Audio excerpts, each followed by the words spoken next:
आज CJP protest को चलते हुए लगातार 30 दिन कंप्लीट हो चुके हैं और सोनम सर की हंगर स्ट्राइक को 22 दिन पूरे कंप्लीट हो चुके हैं। जी हाँ, पूरे 22 दिन, क्योंकि दिल्ली पुलिस द्वारा सोनम सर को डिटेन करने के बाद भी उन्होंने अपनी हंगर स्ट्राइक नहीं तोड़ी है और उन्होंने वहां से कुछ संदेश भेजा छात्रों के लिए, जो इससे पहले वाली वीडियो में हमने आपको पढ़कर सुनाया था। मुझे अगर आप देख लीजिए, वहां पर दिल्ली पुलिस और बीजेपी पूरी चाहती थी कि ये जो प्रोटेस्ट है वो सोनम सर के कंधों पर है। सोनम सर को यहाँ से हटा देंगे तो ये प्रोटेस्ट, और लोगों को यहाँ से भगा देंगे तो ये प्रोटेस्ट खत्म हो जाएगा। लेकिन आप मेरे आसपास देख सकते हैं भीड़ का आलम, कितनी संख्या में यहाँ पे छात्र मौजूद है, कितनी संख्या में यहाँ पे लोग आए हुए हैं। जहाँ पर कैमरा घूमेगा वहां पर लोग ही लोग हैं, छात्र हैं यहाँ पर। जो बीजेपी सोच रही थी कि इस प्रोटेस्ट को यहाँ सोनम सर को हटा के इस प्रोटेस्ट को खत्म कर देंगे, उनका वार उन पर उल्टा पड़ गया है पूरी तरह से। पहले छात्र आ रहे थे सोनम सर के समर्थन में, एजुकेशन शिक्षा व्यवस्था में सुधार के लिए, और अब छात्र आ रहे हैं ये जो दिल्ली पुलिस की जो हरकत है और बीजेपी की जो हरकत है उसके गुस्से में लोग यहाँ पर आ रहे हैं। अब जो पहले जो प्रोटेस्ट मजे में चल रहा था, अब उसने विकराल रूप ले। छात्रों का गुस्सा आप मेरे आसपास देख सकते हैं, जगह जगह गुट बने हुए हैं, लोगों की अलग अलग मांगे हैं, लेकिन मुद्दा ज्यादातर सबका एक ही है, धर्मेंद्र प्रधान का इस्तीफा, बीजेपी का इस्तीफा। मेरे आसपास आप देख सकते हैं इतनी गर्मी, इतनी शिद्दत की गर्मी के बावजूद आसपास आप मेरे देखिए इतनी संख्या में लोग यहाँ पर आए हैं, अपने घरों में एसी को छोड़कर, सबको छोड़कर लोग यहाँ पर आए हैं। और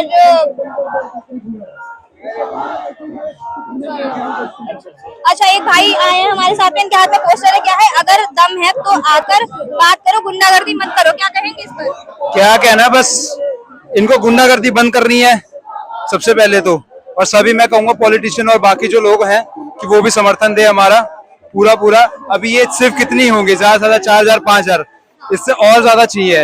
ये तो सिर्फ छोटा सा एक ग्रुप सा कह लो, और इससे और ज्यादा बड़ा चाहिए। और अदर क्या कहते हैं, स्टेट्स में चाहिए हमें कि हर जगह हो, छोटे छोटे ही सही, जैसे लखनऊ में हो गया, कहीं राजस्थान में हो गया, पर होना चाहिए। ये प्रोटेस्ट जरूरी है। अच्छा, प्रोटेस्ट होना चाहिए या फिर रिजाइन होना चाहिए? रिजाइन होगा, प्रोटेस्ट ही नहीं होगा। रिजाइन होना जरूरी है, पर रिजाइन होने के लिए प्रोटेस्ट होना जरूरी है। हाँ जी, प्रोटेस्ट तो चल रहा है ना लगातार, आज पूरे 30 दिन कंप्लीट हो चुके हैं इस प्रोटेस्ट को, इसको कभी तो खत्म भी होना है ना। इसको खत्म होगा जिस दिन रिजाइन कर देंगे हमारे गुंडा जी। अच्छा, आप क्या कहेंगे? रेजिग्नेशन चाहिए। रेजिग्नेशन किसका? धर्मेंद्र प्रधान। बीजेपी वो बात की बात है, प्राइमरी मुद्दा अभी एजुकेशन का है, जो धर्मेंद्र प्रधान से रिलेटेड है, उनको रिजाइन करना। धर्मेंद्र प्रधान के इस्तीफे से सब ठीक हो जाएगा? ठीक, अकाउंटेबिलिटी तो हो जाएगी एटलीस्ट। उसके अकाउंटेबिलिटी तो नहीं कर रही है ये सरकार। हाँ, तो वही तो चाहिए, उसी के लिए तो प्रोटेस्ट है। वही तो नहीं कर रही है। कल देखिए सोनम सर को यहाँ से उठा भी लिया। हाँ, बड़ा दुख हुआ मुझे कल सुन के। आप थे यहाँ पर? नहीं, मैंने तो, मैंने वीडियो के थ्रू देखा, इसी वजह से मैं इधर आ चुका। अच्छा, आप तभी आज समर्थन के लिए आज यहाँ पर? हाँ जी। कहाँ से आए भाई साहब? मैं डिस्ट्रिक्ट इटावा से आया हूँ, मेरा नाम नरेंद्र प्रताप सिंह कटेरिया है। अच्छा जी, तो क्यों आए हैं यहाँ पर? मैं यहाँ युवा नौजवान और जो शिक्षा के साथ में जो खिलवाड़ हो रहा है, यहाँ पर हमारे भाई धरना पर बैठे, हम उनका समर्थन करने के लिए आए हैं डिस्ट्रिक्ट इटावा से। अच्छा, जी, आज ही आए हैं? जी, मैं आज ही आया हूँ सुबह।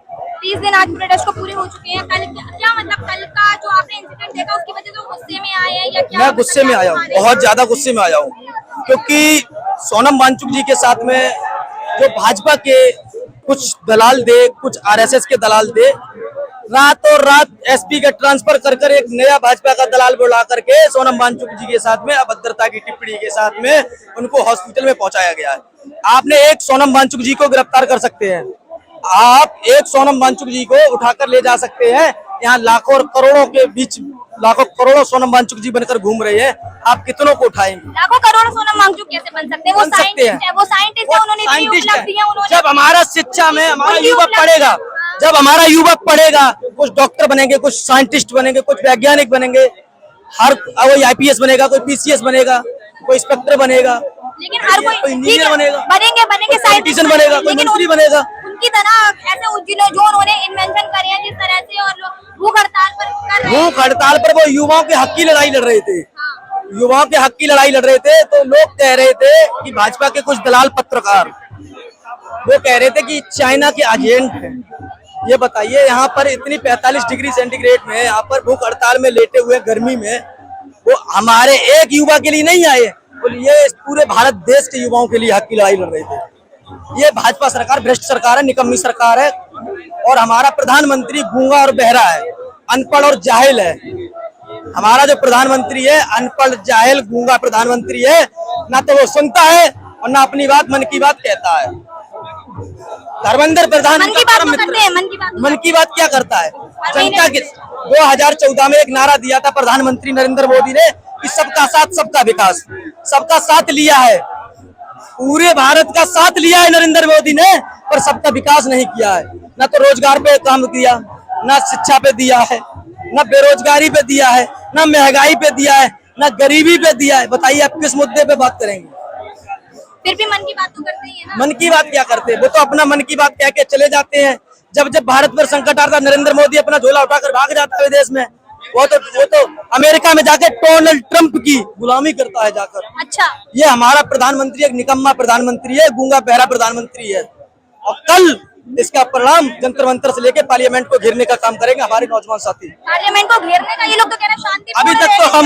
अभी तक तो हमारे युवा हिंसा की बात कर रहे हैं। अब तक हमारे युवा नौजवान एक इस्तीफा मांग रहे थे सिर्फ धर्मेंद्र प्रधान का। अब हमें 2 इस्तीफे चाहिए, एक प्राइम मिनिस्टर नरेंद्र मोदी का और एक धर्मेंद्र प्रधान का, क्योंकि नरेंद्र मोदी का परम मित्र है धर्मेंद्र प्रधान। इसलिए अपने दोस्त से नहीं बोलता है कि तुम इस्तीफे दे दो। यहाँ पे 20 लोगों की आत्महत्या हो गई है, मृत्यु हो गई है, उनके परिवार वालों से पूछिए। पॉलिटिक्स चल रही है, दोस्ती चल रही है। ये वहाँ पे दोस्ती चल रही है।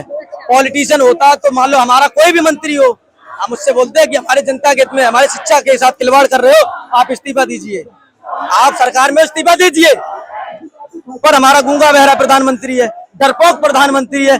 जब जब भारत पर कोई संकट आता है वो भाग जाता है झोला उठाकर। डरते किससे? कोई है? किससे डरते हैं? जनता से डरता है। अभी तक उठा लिया, उन्हें तो उठा लिया। अभी तक बताइए आप, एक बार भी बताइए 15 साल में उसने कितनी कॉन्फ्रेंस की है जनता के बीच में? एक भी नहीं। एक भी नहीं। क्यों? क्योंकि उसे पता है कि पढ़ा लिखा जब युवा सवाल करेगा तो सिर्फ कहेगा भाइयों बहनों मित्रों मैं करता हूँ आपके मन की बात। इससे ज्यादा क्या है? गूंगा है, पढ़ा लिखा नहीं, अनपढ़ गंवार है, सवालों से बचते हैं। चंदा चोरी करवा दी, चोर प्रधानमंत्री है हमारा है। सबसे पहले इन्होंने जय श्री राम का नारा दिया था, इन्होंने सबसे पहले जय श्री राम का नारा दिया था। हिंदू मुस्लिम को लड़ाने की राजनीति करते हैं। हिंदू हमारा भाई नहीं है, मुसलमान हमारा भाई नहीं है। इस भारत में सिख ईसाई हिंदू मुस्लिम सब भाई भाई है। अगर कोई लड़ाने की बात करता है तो भाजपा सरकार और आरएसएस के दलाल और गोदी मीडिया इसलिए करती है कि गोदी मीडिया के खाते में जब 5 लाख रुपए आता है तो भाजपा की दलाली करने लगता है, भाजपा की चाटुकार करने लगता है।